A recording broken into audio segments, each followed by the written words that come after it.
കുറച്ച് ദിവസങ്ങൾക്ക് മുൻപായിരുന്നു രേണു സുധിക്ക് ക്യാൻസർ ആണ് എന്നൊരു വാർത്ത സോഷ്യൽ മീഡിയയിലൂടെ പുറത്തു വന്നത്. തൊട്ടുപിന്നാലെ നിരവധി അഭിമുഖങ്ങളിലും രേണുസുതി പ്രത്യക്ഷപ്പെട്ടു. തനിക്ക് തന്റെ അസുഖത്തെക്കുറിച്ച് സംസാരിക്കാൻ താല്പര്യമില്ല എന്ന് മാത്രമായിരുന്നു രേണുസുതി പറയുകയും ചെയ്തത്. ഇതോടെ പ്രേക്ഷകർക്ക് എല്ലാവർക്കും വലിയ സംശയമായി രേണുസുതിക്ക് അർബുദം തന്നെയാണോ എന്നുള്ളത്. എന്നാൽ ഇപ്പോൾ ഇത് ആദ്യമായിട്ട് ഈ വിഷയത്തിൽ പ്രതികരണം അറിയിച്ചുകൊണ്ടാണ് രേണു എത്തിയിരിക്കുന്നത്.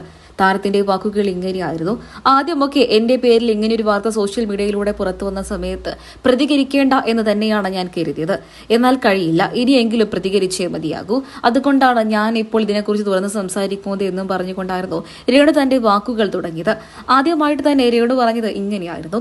എനിക്ക് സത്യത്തിൽ ഒരു കാര്യം ആലോചിച്ച് വലിയ ദുഃഖമായി. കാരണം എന്താണെന്ന് വെച്ച് കഴിഞ്ഞാൽ ഇങ്ങനെ ഒരു വാർത്ത സോഷ്യൽ മീഡിയയിലൂടെ പുറത്തു വന്ന സമയത്ത് എന്നെ അറിയാത്തവർ പലരും എന്നോട് എന്താണ് പറ്റിയത്, വാർത്ത സത്യം തന്നെയാണോ എന്നൊക്കെ തന്നെ ചോദിച്ചുകൊണ്ട് കോൾ ചെയ്തുകൊണ്ടും അല്ലാതെയും ഒക്കെ എന്നെ കോണ്ടാക്ട് ചെയ്തു. ആ സമയത്ത് എനിക്ക് വലിയ ദുഃഖമായിരുന്നു. എന്റെ മൂത്ത മകൻ കിച്ചു ഇങ്ങനെ ഒരു വാർത്ത എന്റെ പേരിൽ പുറത്തു വന്ന സമയത്ത് എന്നെ ഒന്ന് വിളിക്കുകയോ അത് സത്യമാണോ എന്ന് ചോദിക്കുകയോ ചെയ്തില്ല. അതോർത്ത് വലിയ സങ്കടമുണ്ട് എനിക്ക്. അവൻ എന്നെ അവസാനമായി വിളിച്ചത് റിതപ്പനെയും കൊണ്ട് പുറത്തേക്ക് പൊക്കോട്ടെ എന്ന് ചോദിക്കാൻ വേണ്ടി മാത്രമായിരുന്നു. ഇങ്ങനെ ഒരു അസുഖമുണ്ട് എന്ന് പറഞ്ഞുകൊണ്ട് സോഷ്യൽ മീഡിയയിലൂടെ വാർത്ത വരുന്ന സമയത്തെങ്കിലും അവനെ എന്നെ ഒന്ന് വിളിച്ചിരുന്നുവെങ്കിൽ എന്ന് ഒരമ്മ എന്നുള്ള നിലയ്ക്ക് ഞാൻ ആഗ്രഹിച്ചു പോയിട്ടുണ്ട് എന്ന് തന്നെയാണ് രേണു ഇപ്പോൾ പറഞ്ഞിരിക്കുന്നത്. മലയാളികൾക്ക് എല്ലാവർക്കും ഏറെ പ്രിയങ്കരിയായ നടി തന്നെയാണ് ഇന്ന് രേണുസുതി.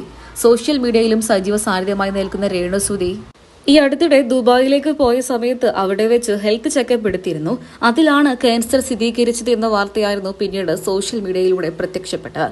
എന്തൊക്കെയായാലും രേണു ഇപ്പോൾ ഇതേക്കുറിച്ച് ഒരു ഉത്തരം പറഞ്ഞിട്ടില്ല എന്നുണ്ടെങ്കിലും പോലും ഇങ്ങനെ ഒരു അസുഖം വന്ന സമയത്ത് കിച്ചു തന്നെ വിളിച്ചില്ല എന്ന് വ്യക്തമാക്കിയിട്ടുണ്ട്. നിങ്ങൾക്ക് രേണുവിനെ ഇഷ്ടമാണോ? അഭിപ്രായങ്ങൾ കമന്റ് ബോക്സിലൂടെ വ്യക്തമാക്കാൻ മറക്കരുത്.